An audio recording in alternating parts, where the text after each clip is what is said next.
Martin, welcome. Thanks, Gavin. Good to have you here. You're the Youth Academy lead at Clydebank Titans.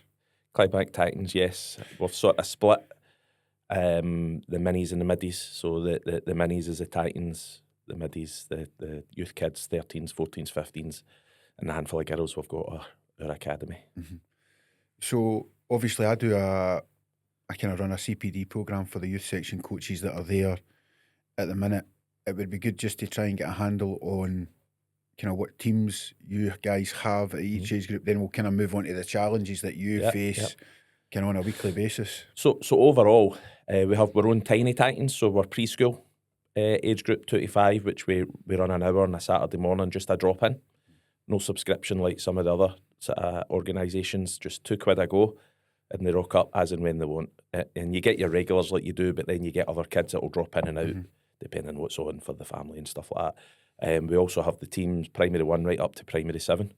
At the moment, we're joined teams, P1 to 3, 45, 67. We're on the verge of being able to do separate teams. We've got a fixture today against Whitecraigs at home, so I'm hoping that maybe one of the age groups can separate and have separate. So we're almost there, which is good. And with the academy, we have a joint 13, 14s and a 15s. We were hoping to have 3 teams this year. We were due to join up with another club for under 16s, but they decided to go their own way in 17s.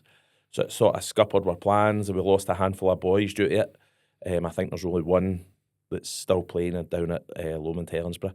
So it's the first time actually since I was that age we've had 2 youth teams, which is obviously a win for us.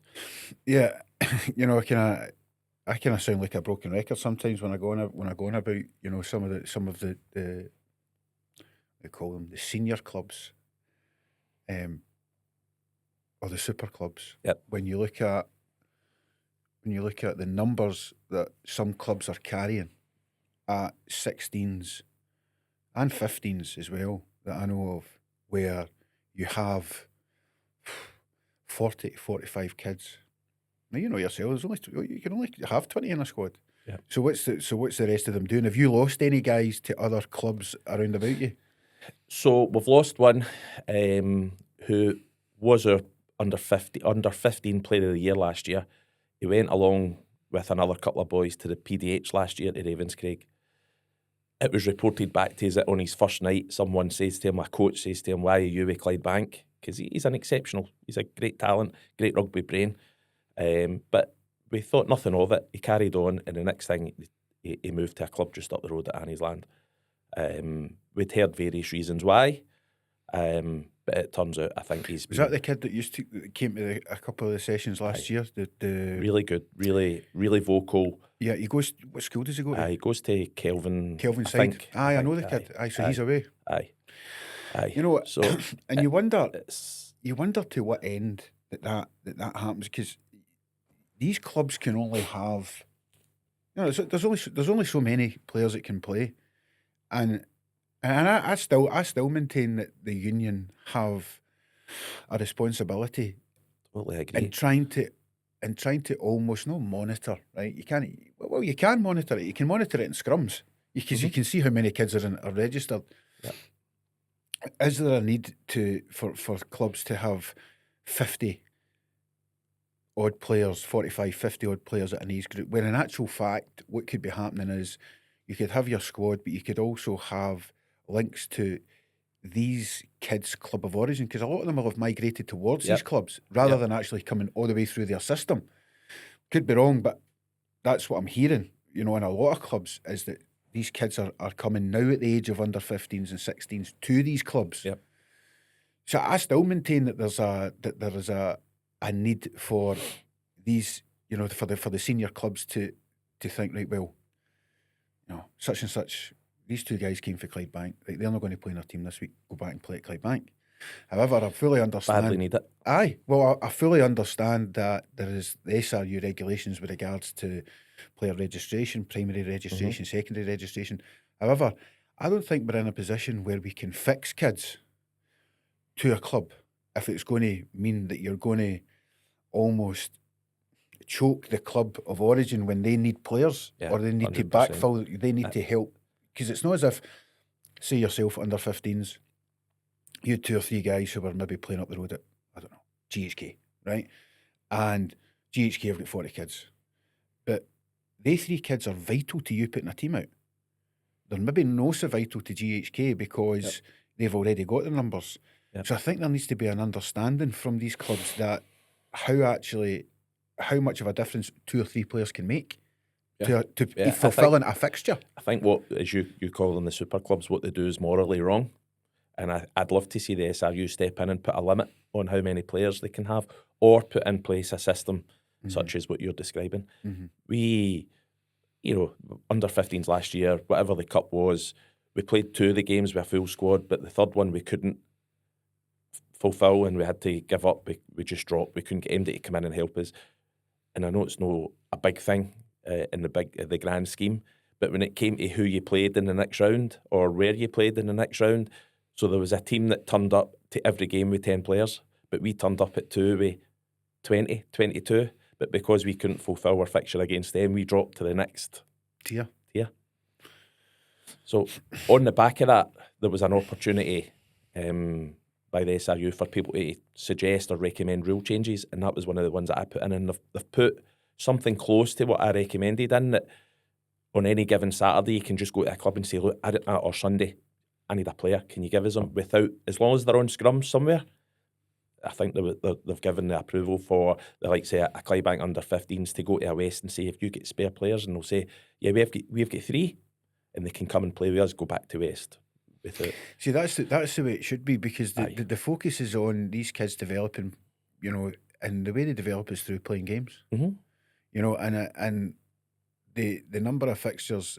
I mean, I spoke about this the last kind of podcast I was on. Was about, when you look at the amount of unfulfilled fixtures on the SRU website at age grade, cups and leagues, frightening. Yeah, absolutely frightening. And you think, well, right, okay, if rather than restrict clubs by putting in place these regulations, why not lax them to ensure, or at least try and maximise, you get as many fixtures played as you can, rather than saying, no, that's a hard and fast rule, but okay, you can't play, right, that's fine.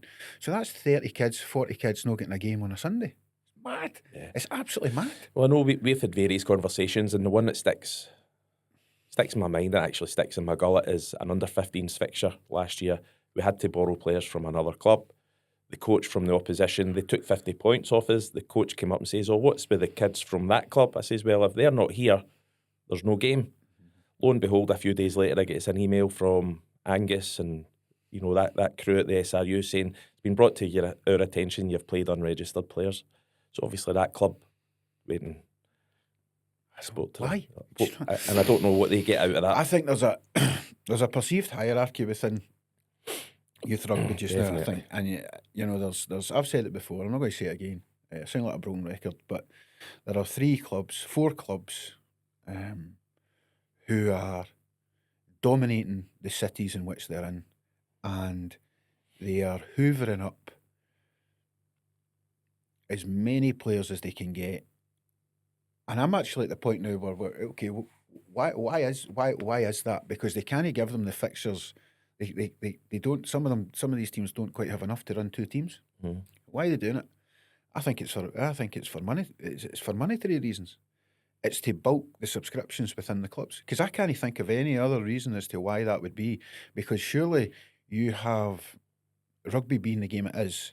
You have that honesty and respect in the sense of, right, okay, well, actually, we need to cap our numbers, and we need to tell these kids, well, look, you can come and try it, but there's no guarantee you're going to play. But what we would maybe recommend is you keep a dual registration with your club of origin. Definitely.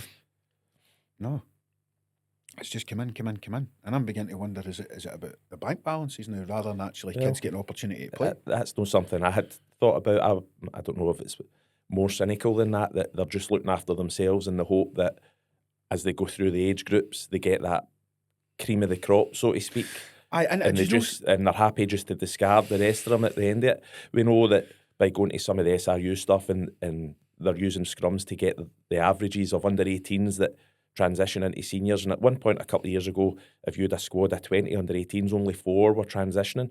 what's happening to the other 16? Where were they going? But that'll be compounded. If you've got a squad of 40 under 18s and you only take 8 through to your seniors, what's happening to the other 32? Where are they going? And I wonder, there is a drop off. You could say the drop off could consist of 2 or 3 things, in the sense of kids go and study, kids go to uni, Yep. maybe stop playing, maybe go into the uni game, or they find work, relationships, whatever it may be. However, I remember when I played, it was you were biting at the bit to get up into to senior rugby. Mhm. I just wonder if it needs to be like a dual pronged, focus from Scottish rugby and the clubs, in the sense of how do we stop that drop off? How do we but how do we maximise the amount of guys or amount of girls that's coming through, from under 18 into senior rugby? There must be a model or a structure that could maybe be put in place to safeguard against that drop off. Finding out early who's going to uni, who's starting work. Almost, some of the some clubs could be creating almost like a depth chart, in the sense of, right, that kid's maybe going to go to uni, that kid's going to maybe, go to work, but, who we're going to have, and then really start to hone in on those players who we think are going to be Clydebank players in a year's time, 2 years' time, 3 years' time. But it's not helped. I had a conversation with somebody on Thursday who's involved in a club in Edinburgh, and the words were, they've got more players than they can shake a stick at. And, obviously the position that I'm in now, well, as a youth academy, do the same as you, youth academy lead at Kirstorfen, you're in the coalface. You're looking at, we have, in the time that I've been at the club, what I've realised is we've got outstanding volunteers. Like you guys will have, having been around your club, you've got outstanding people that if you didn't have them, you wouldn't have a club. That's the simple fact of it. And obviously I'm now involved in some of the schools around the Kirstorfen area, trying to drum up the numbers, and we've had relative success. We've had 3 or 4 kids move from the primary school. We've had a kid come through for the secondary school, and that will continue to happen to the end of the season, I'm sure. But when you think about it, when you look at the volunteers that are involved in the game, the player registration thing ties a lot of coaches' hands, because we've got a combined under 13, 14s now. So we had to drop out of one league to stay in another league. So, you're having to kind of tell teams, like, this is what we're doing. And rather than a lot of teams are like, no, we just want an under 14 fixture, a lot of teams are in the same position. So it's not until you speak to teams, other clubs, that they're in the same position, combined age groups, because they don't have enough standalone age groups, which makes the whole 70 odd players in one age group at one club even more frustrating. Aye. You think, what? And that's what I think it is, just to bulk. It's got to just be the only other reason that I can think of, because it doesn't make sense. To have kids standing on a touchline. I was at a recent youth fixture, and there was as many kids standing watching the game as there was playing. Mad, isn't it? And some of those kids will be happy to stand because they've got that club tie. Yes. But then you'll have others that are frustrated that they're not playing and think they should be playing. Yeah. And I think if there was more trust between clubs, then it would be easier to set something up. For instance, a GHK in Clydebank or a Glasgow Ackies, just to throw because of location. Why not have something set up? I think that the way the modern game's going, and certainly with youth rugby, is that egos and need to be put to one side. It's a case of how many kids do you want playing the game? Well, it takes me back to a fairly recent advert on one of the Facebook pages or Bash Rugby. It was a super club photograph of their under 14 squad. There was 24, 25 boys, and they're asking for more to go and join. And I commented on it. Is 24 not enough? And they're like, no, it's not. You're obviously looking to run 2 teams or more, But then the thing about that is, are they actually running 2 teams? Because that's what I would like to know, and how regularly are those 2 teams will film fixtures? Because that's that's not a sustainable model from the sense of you're not always going to be able to play against other clubs that's got 2 teams. You know, are you going to be playing against are you going to be playing against teams who are not of the same level, so you're hammering them? Are you going to... And nobody learns. Aye, nobody's developing through At that. 14, it's about development. Exactly, it's just about playing the game. Yep. So yeah, so it'll be. I think there's a reckoning coming within Scottish rugby. I really think there is. I think it'll be sooner rather than later. And I think, and I've said it since August now, that we're running the gauntlet at the moment, and I don't think some people within Scottish rugby actually realise how serious it is for some clubs and how some clubs are on the brink of just shutting the door. And when the more people I speak to, what I'm getting out of it is that it's about numbers, it's about player numbers, it's about, you know, the number of kids that they've got playing games week in, week out, and they're seriously under pressure because of the loss of players to other clubs to bulk their squads. You know? And not only are guys like me worrying about your routine general call-offs, somebody sick, somebody on holiday, you're worrying about losing your better ones, because if you do put them forward for the PDH, to give them that experience of training and playing some games with kids from better levels of rugby, that you might lose them because there's a coach there saying, come to my club. And you know something, I kind of need to watch what I'm kind of saying about that. However, that's not the only time that I've heard that that's happened. Now, I don't know if it's sometimes, if it's, you know what it can be like, if it can be just like an off-the-cuff comment, right? Like, oh, you doing at Clydebank? You know, or, you know, should you be asking that question in the first place? No. But I can understand maybe off the cuff somebody not thinking, saying it. But it happens too many times. You know, it's too regular a thing. Yeah. You know? No issues. I have no issues if it's done correctly. See, so if they came to you got a and player said, and he says, look, we really like Kid A, could you give us his details for us to contact? We'd like to take him up. Absolutely no problem. We're not for stunting people, we're for developing them. If they could develop in a more wider sort of experience at a bigger club that are playing better quality or higher standard games, then no issue whatsoever. But it's that sort of backhanded way that really rips your knitting, so to speak. No, but also at the same point, the laxing the regulations in terms of player registration alleviates that. Because if that kid is allowed to play for both clubs, then, and he's not getting picked where he's been cherry picked, shall we say, to go to, then he can come back and play with you without any issue. It's just the whole, and I think sometimes kids feel pressure from parents as well. There's always going to be that, and I think just, and it's the same old story for me. The area that Kirstoffin's in, I mean, you get Forrester, you get Royal High, then in Edinburgh you've got Heriots, you've got Stumel, you've got Watsonians, and I'm missing a few. You could say there's Leith. loads, isn't there? There's loads of clubs. Wanderers just along the road for you. Murrayfield Wanderers,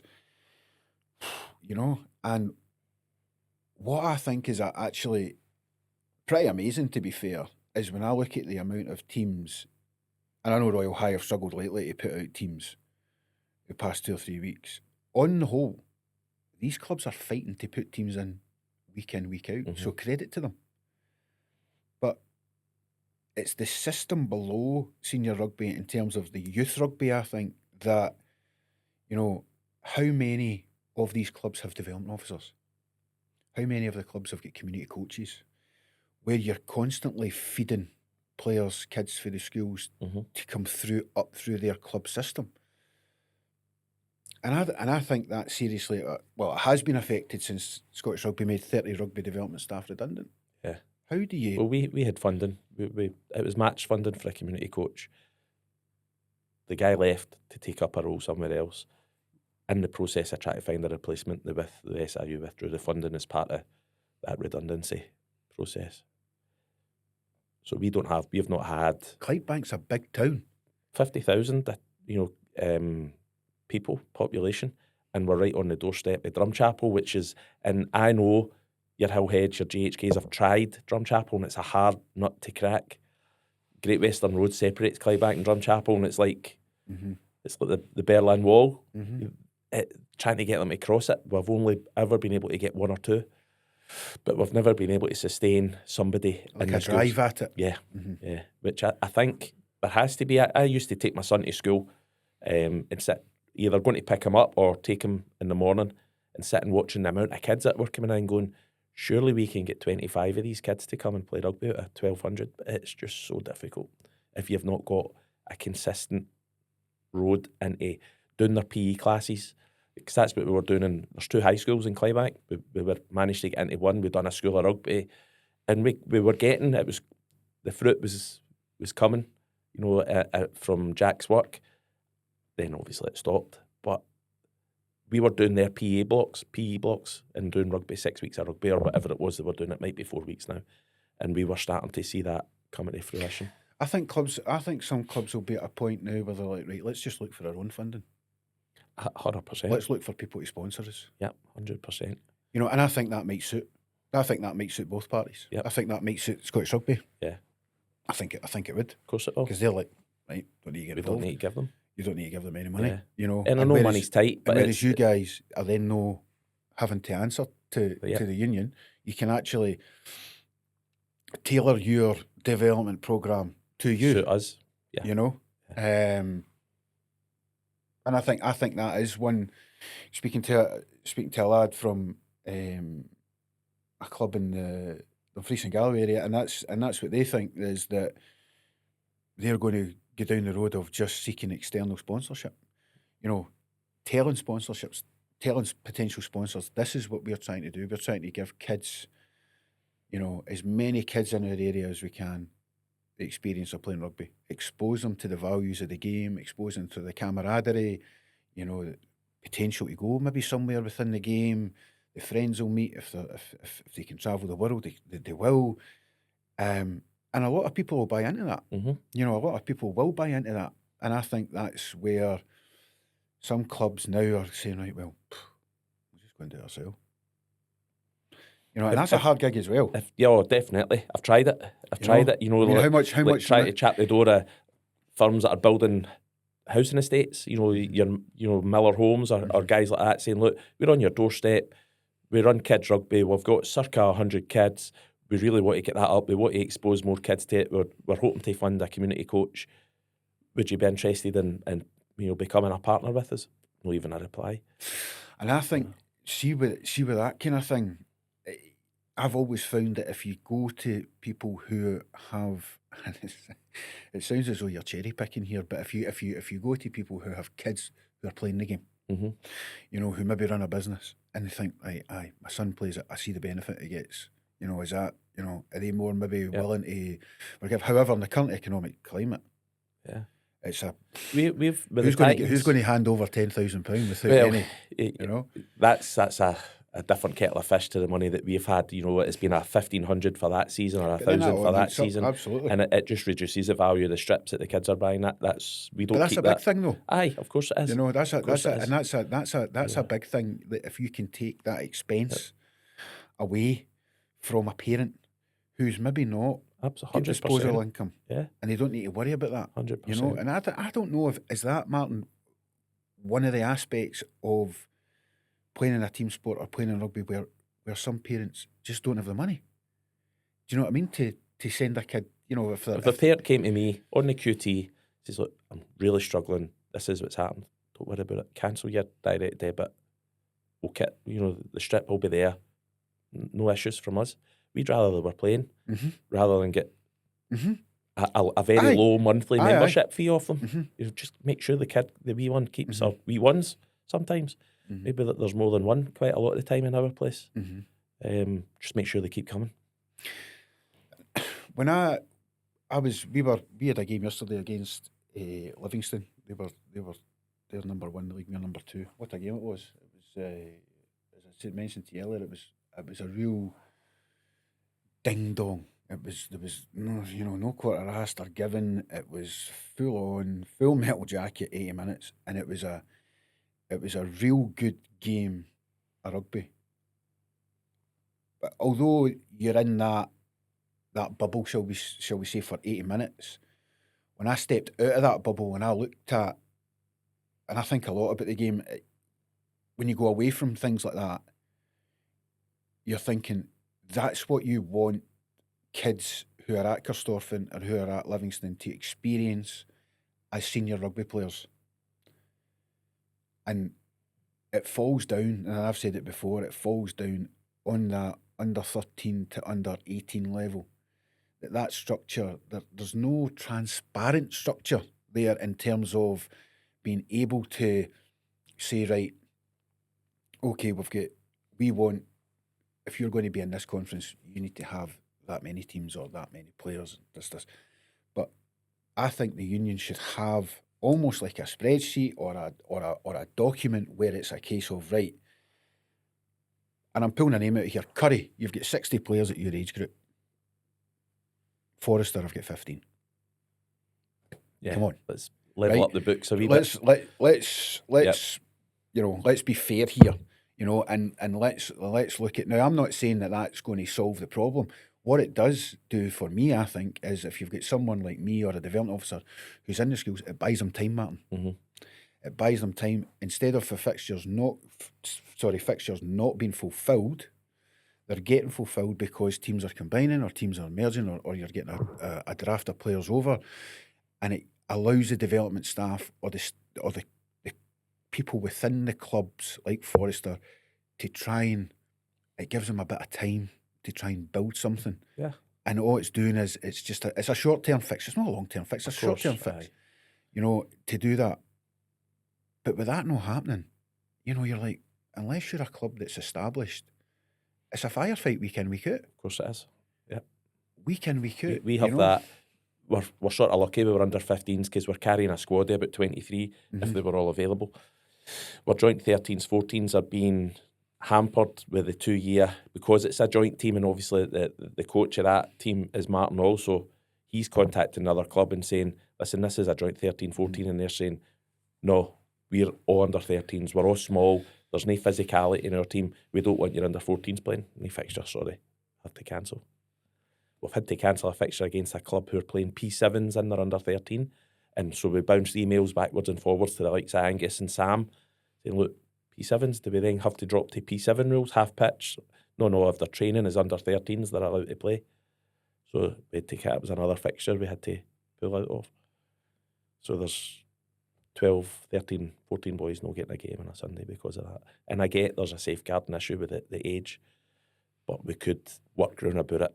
And we started bringing kids in from Cumbernauld who have only got 5 or 6 at under 13s to try and boost and try and keep the fixtures on. We even had 1 or 2 of them willing to travel.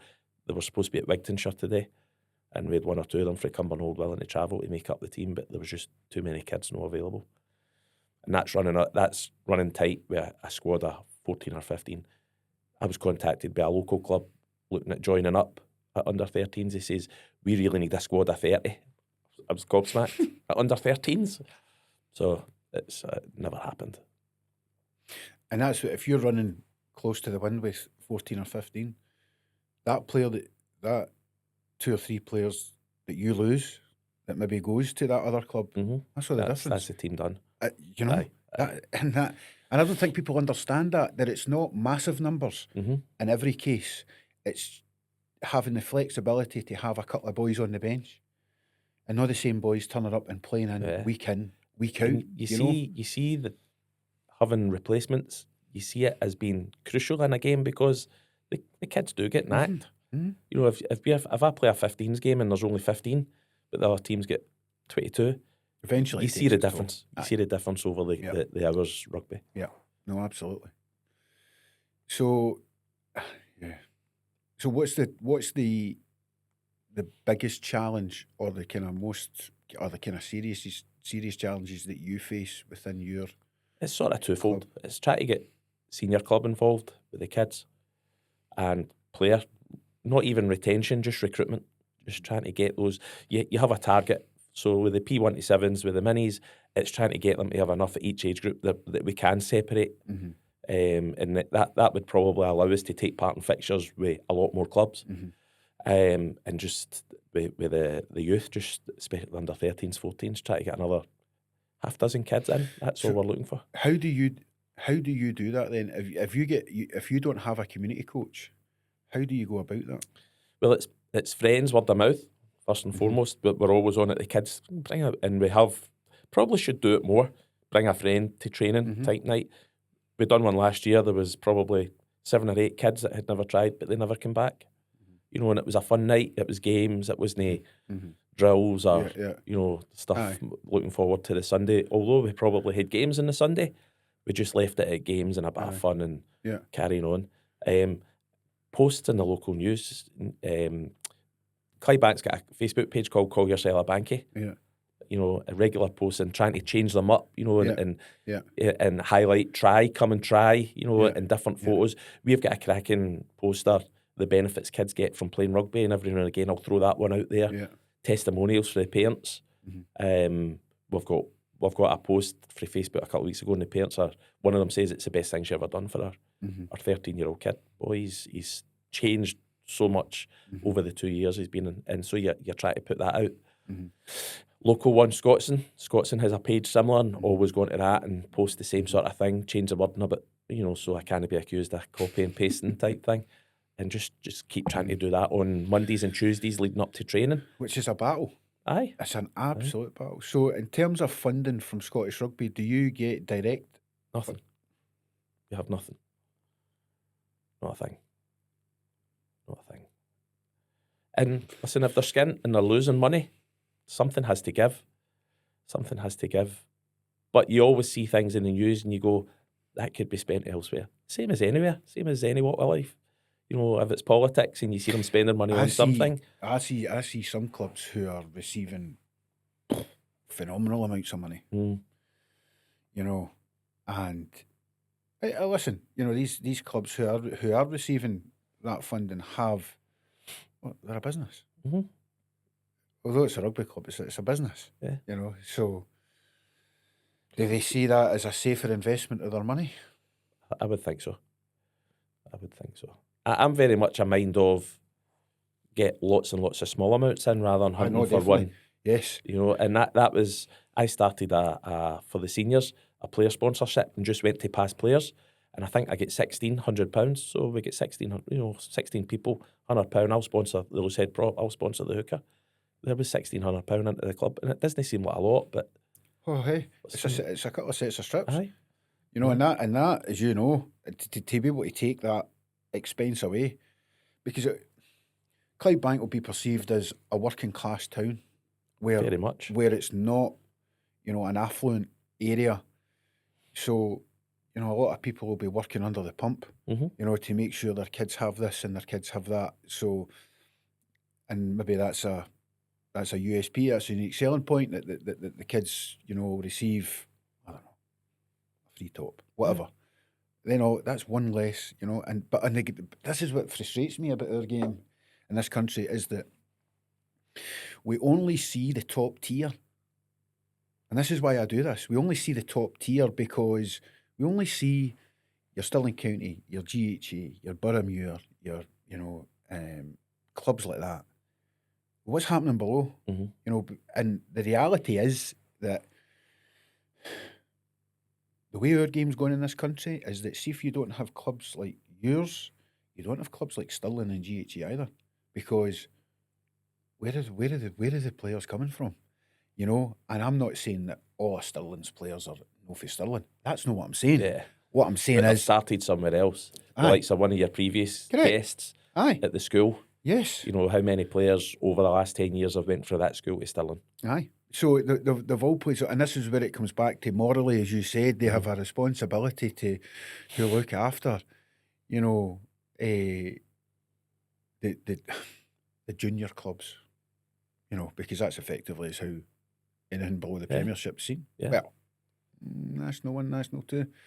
But I've said it before that I don't think it will be long before there are senior section clubs because there's some of them at the Are moment teetering big time. are lucky to be put out We a have- first team. Our senior, we have really had to pull rabbits out the hat, so to speak, to fulfil fixtures, and it just shows you how far we've dropped. Not really sure what the right way to say is it. We were at the last game of the season last year, and we're being congratulated on fulfilling all the fixtures.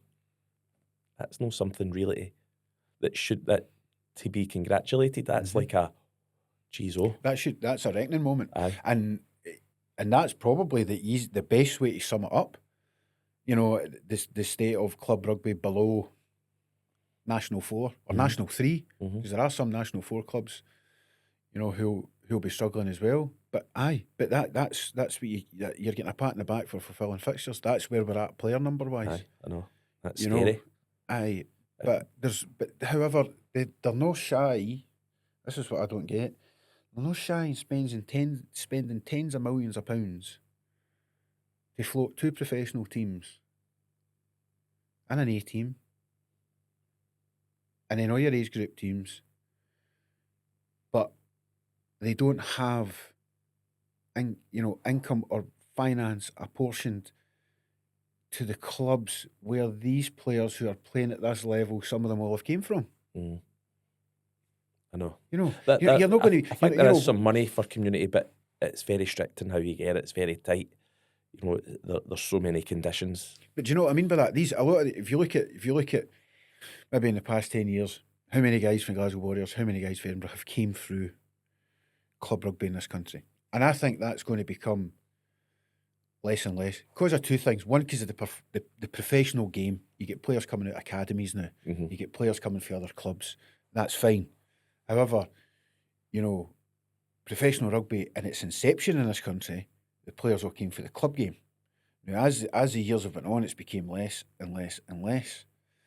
And I'm quite keen to kind of almost try and figure out why that is. Is that because players are all migrating up to this highest level as they can?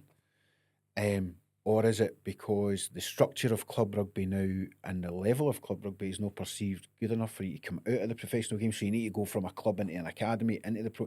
I don't know. I'm not sure.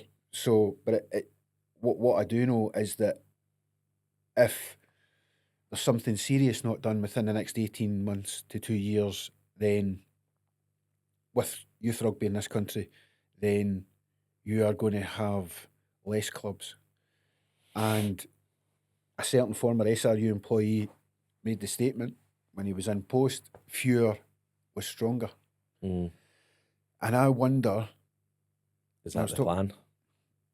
Is that the plan? Or, if we play devil's advocate, has he, before he left, had he put in place a structure that couldn't be deviated from because of the economic climate that we're in, so the union are having to follow that plan in order to field the 2 pro squads and everything that goes around professional rugby, so they don't have anywhere to go, left or right, to give external funding to the youth, to the smaller clubs. So I wonder, is that the plan and that's what they're sticking to, or is it choke the life out of it? Aye, or is it that they've actually been left a pony, for want of a better expression, by a previous chief exec or whatever, and they can't get out of that, they can't deviate for that? I'm not sure. I can't make up my mind. I would think you get Arnold Clark as your sponsors. You know, you've got some big sponsors in there. Are you telling me that there couldn't be an approach, a targeted approach? Well, yeah, Arnold Clark, Scottish Gas, and the TV money that they were all shouting about 2 or 3 years ago for the TV deals was hundreds of millions. Where's that gone? And they still, I don't know how much Scotland got, but they still lost £10 million in the last 2 years. Aye, and there's also there. And Franco Smith and Sean Everett at Glasgow and Edinburgh have got less money to spend. So if they've got less money to spend, and their budget's getting cut, yes, there's no danger they're going to go and give down. Clydebank $5,000. Totally agree. It's a sorry state, but we soldier on. It is, and I think, you know, being a club at your level, you've not just got, you could lose players to play at a higher level. You touched on something earlier. You've got people who are maybe involved in a performance setup saying, "Why are you there?" So it's not only are you scared to nominate players to go forward, with a chance of somebody that could turn, "What are you doing playing there?" Or they could actually go to a club who's perceived at playing at a bigger level, a higher level anyway. So, you're like watching your back. It's like backs to the wall. 100%. Yep. So if that sort of thing was to happen again this year, there's probably 4 or 5 kids that I might nominate. I probably won't nominate again. Aye. So where does that leave the kids? We're having to protect ourselves, our numbers. It's the sort of opposite at the top end. They're just wanting numbers. They've got nothing to protect. They're already there. Yeah, I know of one case where there's a kid. I obviously not say what club he was, but or who he is, but he was playing at the club he'd come through, and supposedly an employee of another club who's involved in the SRU pathway directly contacted the parents and said, does he want to come to your club? And you're like, well, that's not transparent. That's no, how's that work? You now just at the point where you're just going to cherry pick anybody you like and have no regard for, communicating with the parents or communicating with the club of origin, as we've said, or taking into consideration, how will that kid be in your environment?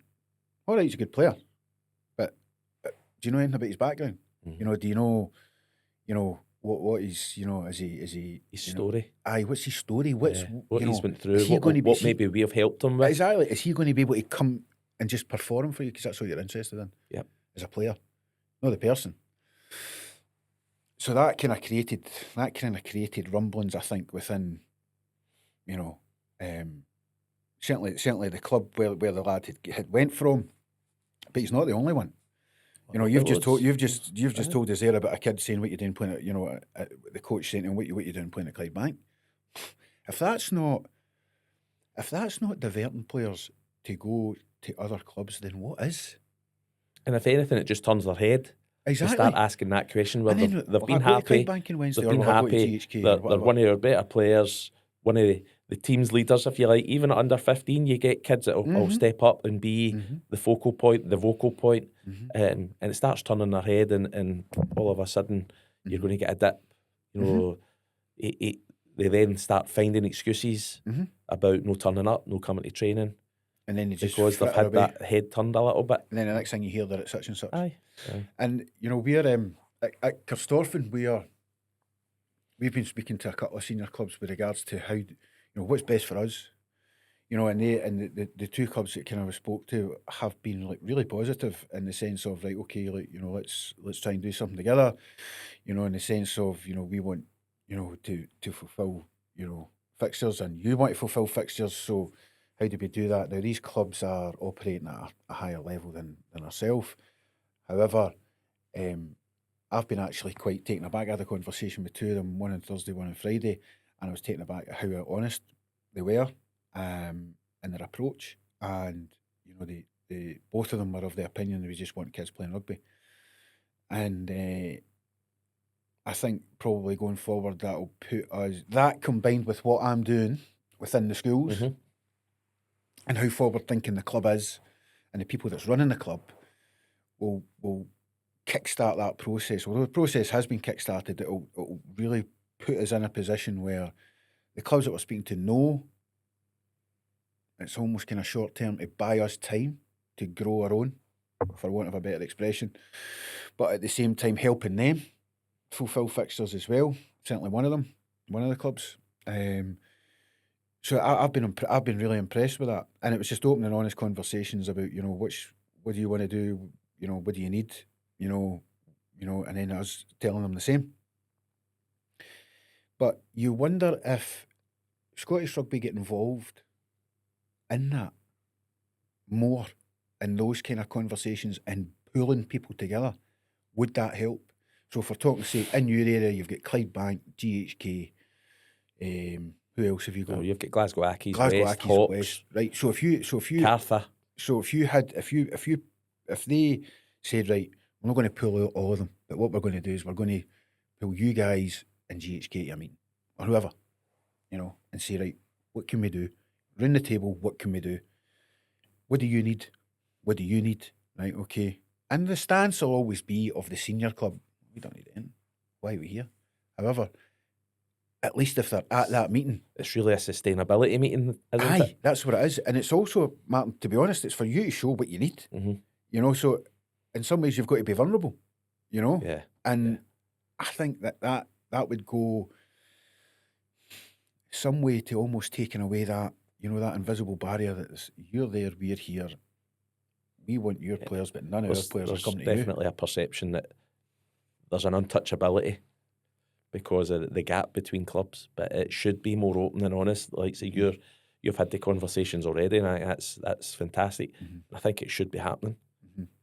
Definitely, and it doesn't need to be a Premiership or a national one. No, it could be a West 3 and a Nat West 1 or a Nat 4. But who's to say it couldn't be a club thing? Not just a youth section thing. Oh, yep. It could be like a senior. It could be Clydebank and GHK, right? So, and there'd need to be a trade-off, right? There would be, because what would happen is, say for talking sake, you go to GHK who are in National 2 and say, look, we would like to, look at some affiliation. Now they'll say, we've got 2 teams. We've not got players to give you. There'll always be players. There'll always be players round about that if they really wanted to give you, they would give you. But your trade-off would probably need to be, right, if we've got really outstanding talent, we'll send them to you. How can that not work? I know. If it only doesn't work if people don't work at it. They put barriers up that don't need to be there. Aye. And as you say, you touched vulnerable, honest, open. Aye. Just have a frank discussion. As you say, what you need, what can we give you, what can you give us? We're looking to sustain long term. You're looking to pull in good players from wherever. Our good players will come to you. All you need to do is give us something back. And joint training, which is going to further develop lift kids the standards. training. Lift the standards. It'll lift the standards no end. And I think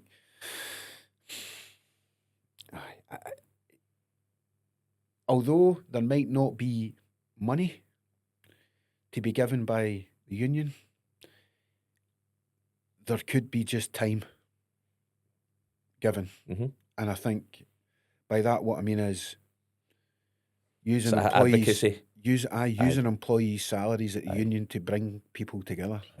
Use their time to try and bring clubs together because definitely. So what's the plan going forward? Is there any kind of short-term goals or? The short-term goals, very basic, is to get another 20 mini kids in, which across the board would probably allow us to separate. That's how close we are. On a weekly basis, we can from time to time. Same old problem. You don't ever get them all at the one time. So we use Spond as where we're at, and there might be 24 in a joint age group, but you'll only get 12 on any given Sunday, so you can't split up. So it's about trying to engage the parents to communicate first and foremost, and trying to work somehow in the background to bring in more kids. Advertising, parents' testimonials, at the moment that's all we can do. There might be, we had one of our senior players who lives in Dumbarton went and done some school stuff in Dumbarton. His wife's a teacher or head teacher. And because of the amount of sport they do, that school got an award. So he went along to the awards ceremony, met the head of youth, not education, for fitness and activity. And she was unaware that there was a kids rugby team in Clydebank. And that's another battle, is that awareness. Trying to find ways to make the town aware. We've done awareness mornings in Asda.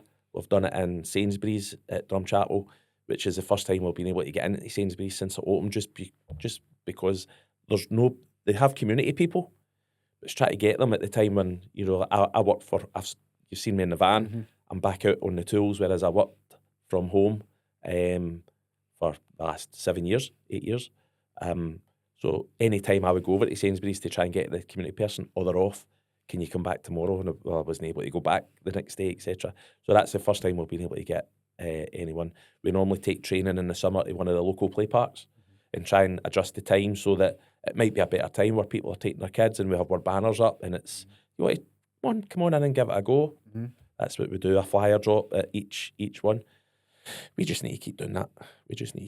And the hope that, we are starting to step up a little bit. We're hunting for sponsorship. We've got our brochure almost ready to go. It'll probably be next season, in the hope that we can get that amount of funding that the club can then say, yeah, there's sort of occasional money for coaches. I've always found the people at the club passionate when I've been there, because obviously I do, as you know, the sessions with the CPD sessions with U6.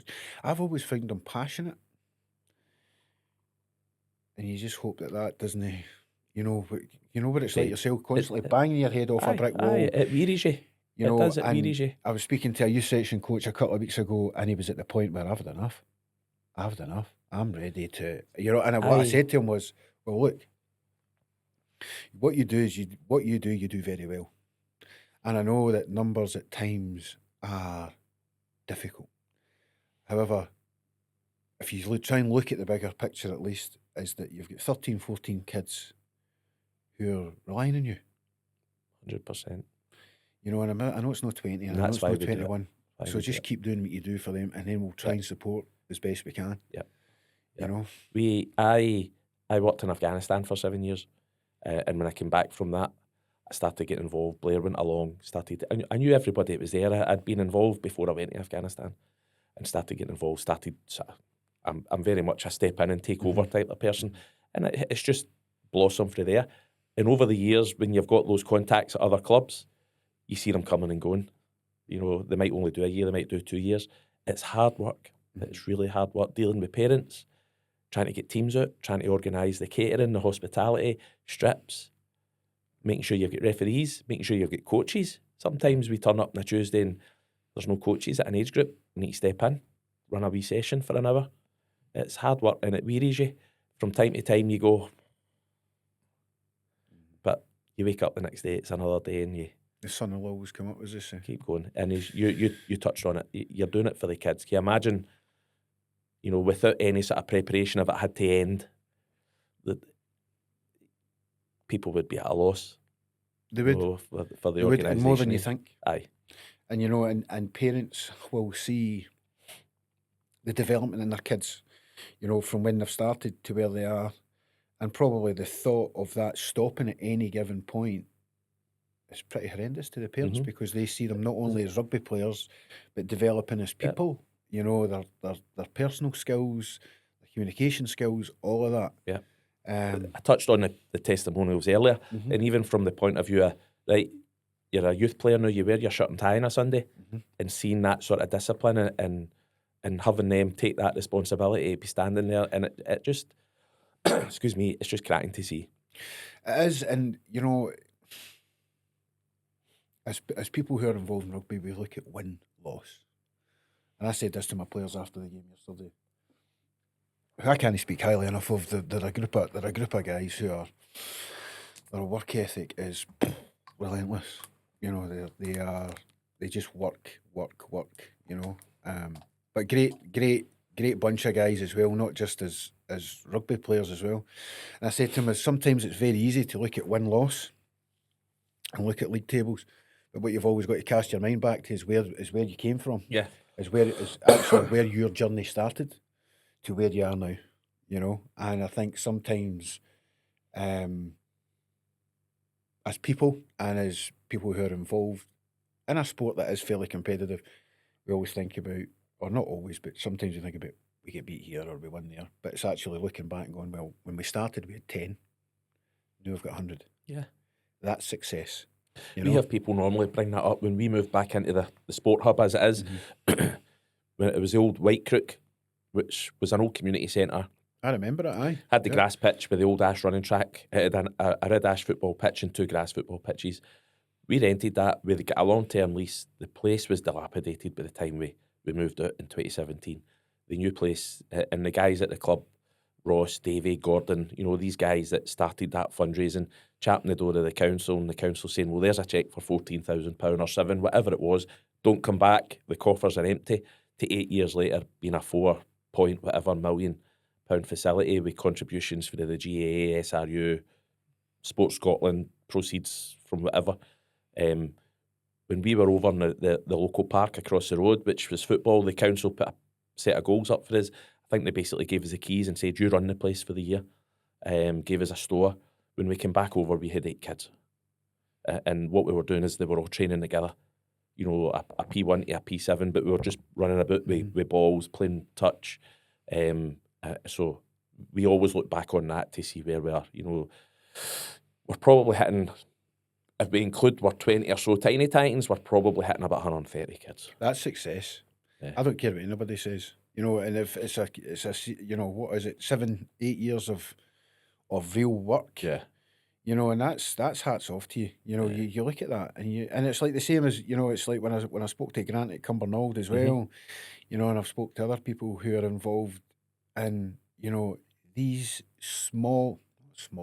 these things need to be celebrated. Absolutely. There's some great people working in youth community rugby. Oh, Grant there, Peter at Bishopton, others at Bishopton. absolutely. Yeah, there's some I'm going to watch a smashing game this people. afternoon. I'm going to watch DL down at Garnock play. I think they're Right. playing Bishopton today down at Garnock. So one of the kids that I work with on a Wednesday, I'll get to see them play. But that's, and He's obviously a I coached. smashing player. I know coached. you. I coached at Garnock a few years ago. So it'd be nice to see maybe some old faces as well. So Martin, thank you for coming in. It's a pleasure. Thanks for having me. I really appreciate it, and I'll see you at our next CPD session. Please keep up the good work. We will. Thank you. Keep going. Cheers. Thank you.